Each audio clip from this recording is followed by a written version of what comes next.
Ustalıq diplomun olmadan salon açmaq ixtiyarın yoxdur. Pəri xanım, Azərbaycandan çıxıb Almaniyada salon açmaq ən çətin olan nə idi? Təbii ki, bu çox çətin bir prosesdir başda. İlk öncə sənədləri təsdiqləməlisən. Almaniyada bildiyiniz kimi sənədləşdirmə bu sistem çox çətindir. Bütün sənədləri burada tərcümə və təsdiqi önəmlidir.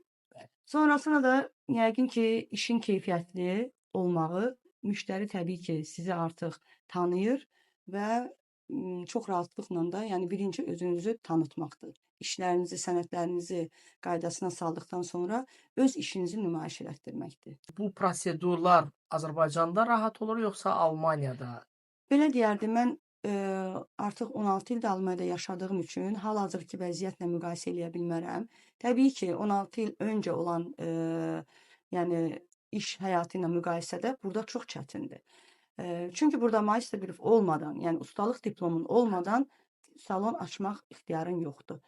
Əgər özünün ustalıq diplomun yoxdursa, başqa bir ustanın diplomu ilə təbii ki, işlədə bilərsən. Ona da heç bir problem yoxdur.